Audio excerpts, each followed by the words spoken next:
Welcome back, everyone. It's been an ugly time for tech stocks with the NASDAQ 100 down over 30% so far this year. And tech stocks now coming off of their worst two-week stretch since 2020. Yahoo Finance's Allie Garfinkle is here with us in studio with much more on tech. What are we keeping tabs on?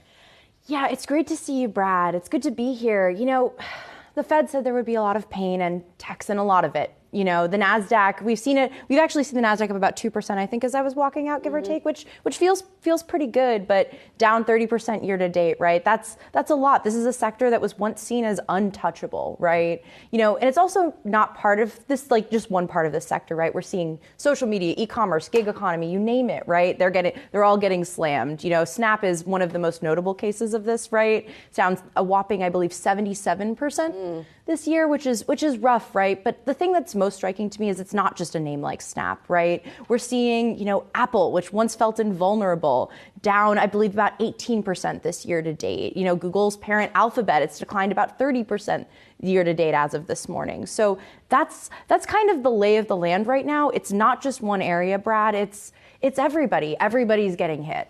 Allie, it's so weird because we've talked to a lot of big tech executives the past 2 weeks, Mark Benioff, co-CEO, and his co-CEO as well, and you get the mood that demand is still pretty good. This move in these stocks just really seems to be because of fears of higher interest rates.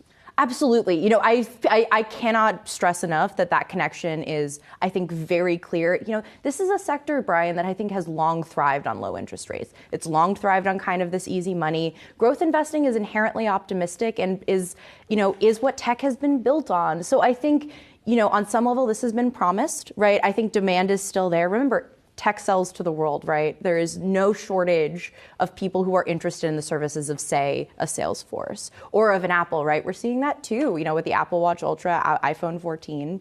But it's, you know, since Jackson Hole, this has been promised. Tech had already been on the receiving end, I think, of a lot of the pain we were seeing going into Jackson Hole at the end of August. So I think, yes, I think there's definitely not a problem with demand per se, but it is absolutely unequivocally connected to high interest rates. But at the same time, we have to ask the question of, is there a disconnect? Like, are these executives growth is still slowing, not seeing what's out there? It right. is slowing. Yeah. So maybe last year it's growing 30%, maybe sales are now growing 20 to 25%. That's not enough to support these multiples on these stocks. Well, yeah, and especially if they're looking at still an environment where their growth strategy is hinging on any deal making and the easy money policies are being pulled back, then that makes the deal making harder to finance. That also means that on the FX side, where so many of these businesses are global in the tech sector, that they're going to get hit with some of the foreign exchange headwinds that they've been hit with for now. It's going to be 2 quarters once we kind of wrap up this current quarter we're in. Yeah, this is a thing experts have been saying and that I've started saying, you know, worldwide economic pain is pain for tech.